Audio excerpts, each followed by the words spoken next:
our staffing requirements as we do this. Also, I think we need to look at is in special education, have the programs in-house that have saved money. We have a proven record of saving money in special education by bringing programs in-house. We can also look at, in some cases where we have the space, is there opportunities to in-district some students from other districts that do not have a program. We've done that in several cases this year. So those are areas that we can look at. We can also look at our other costs as we go there. We've got the energy down, and I expect to continue to save energy there. I think one of the examples is converting Matthew Thornton and the middle school to gas, which is a natural gas, which will save us money over the next 3 years after the payback. I think it's $150,000 over the next 5 years. We have the oil in the tank there. If the oil goes up in price, and it's cheaper for us to take that oil and transport it down to South School to save money on that. Those are a couple of the answers that we've looked at over time. Okay, but staffing is 85% of the cost of our budget is staffing. We have to look at how we're staffing the schools to make sure that we're not overstaffed in any areas, and that's what the administration has done so effectively this year. And I would expect no changes next year. As the time comes, they'll look at that, and we'll look at our strategic plan and see how we'll look at how we'll stretch out the strategic plan as necessary.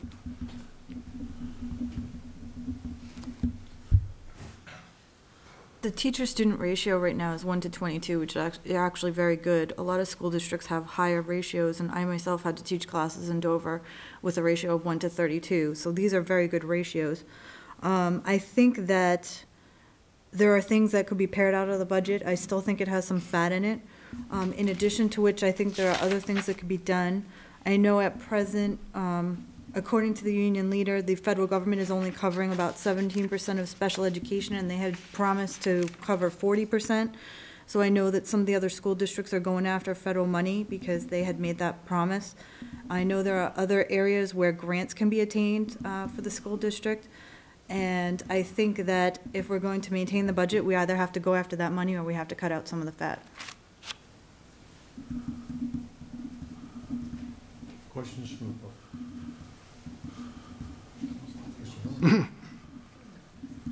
Good evening again. Thank you guys for running. We appreciate it. I'm George Herman, Otterson Road.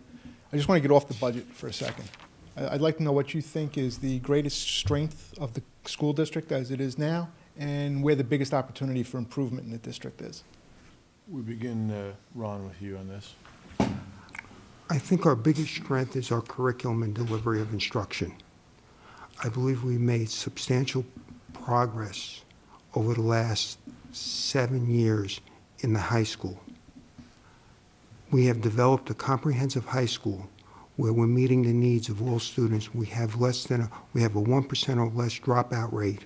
Last year's class had 89% of its students going to a 2- and a 4-year college.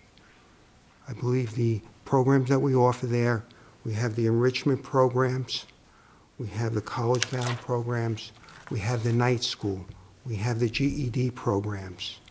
We have developed a program here that we're meeting the needs of the students there. I believe that's a strength.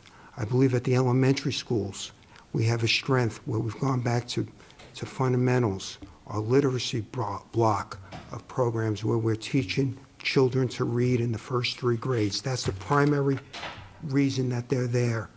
If we learn to read, then we can read to learn as we go to the 4th, 5th, and 6th grades. We've increased, or we're improving our math program. We've expanded the math program at the middle schools, where we have a variety of programs where we have advanced math courses in there, and it's offered to more students. I think that's a strength of the program. I think now we've had the pilot program at the science at the elementary schools, and we've implemented it at the middle school and the high school. So I think overall we've done a very good job of increasing our curriculum continuously, but I think our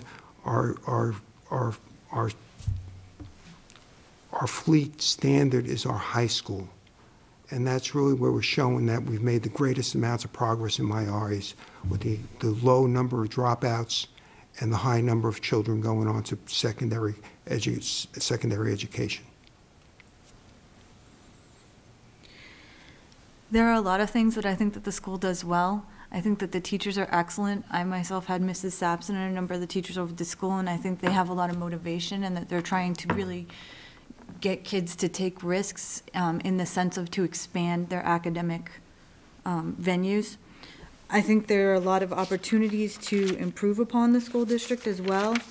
I think that we should be taking a look at exploring other opportunities of therapeutic teaching for special education. I think it would be advisable to take a look at a 4-year gym program.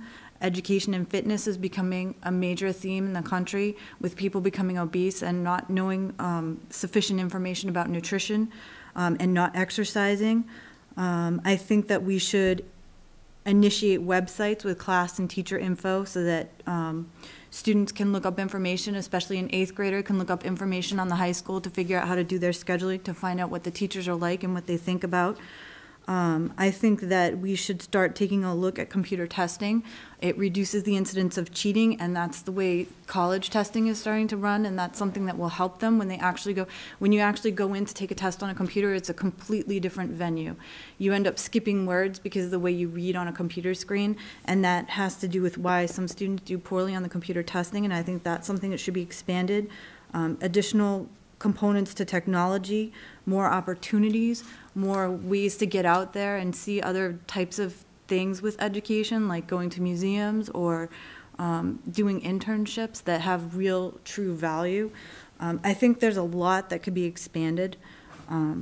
I think also we need to take a look at infection control. There are additional medical constraints on the schools because children have more allergies, and that affects how the school has to set up their policies. I think there's a lot that can be done that can improve. George, I think our biggest strength is our staff. Simply, they love the students. And the staff acts in an innovative way. The staff, every single staff member has a web page, has a site where parents can go, students can go. Jason Parent, in his innovative program of taking care of those that needed the help, those students. We made a brilliant move moving to 24 credits, but the state of New Hampshire only requires 20. So by creating the adult ed program and moving the dropout rate down to less than 1%, it's at about 0.8% right now. It's just an amazing, amazing feat. And the fact that 90% of our students go on to a secondary school. But all of these items are because of the staff that we have. The way that they act and they function like a small business would. I know that in the superintendent, when he was up for Superintendent of the Year, I wrote a recommendation letter for him and indicated that the thing about Nate is it's like reading a book out of the 70s on running a successful business. He's that kind of leader and that kind of person, and that goes right down into the entire staff. The thing that I think will cause us the most problems, which we aren't looking at, and that is the growth of Route 93. The fact that our schools and the facilities that we have right now are at about 90% capacity, so there's a little bit of breathing room in them. But it won't take long before more homes are built here, and that when 93 opens up and there's more lanes, and people travel up here from Boston for the weekend to go cross-country skiing on our ski trail because they're finding it, and they say, gee, I want to live in that town. For people that will come here because of the development we'll have up at our 1,000 acres, and they'll say, gee, I want to live in town too. That's going to cause some strain on us. We've got good growth ordinances in place. We've got a spigot that we can slow things down with the laws that we have in place. But I noticed that there's a housing development called Orchard View that overlooks Woodmont Orchards. Something you never want to do in town is name something Orchard View, because chances are whatever you're viewing, that orchard's going to get torn down. It happens again and again.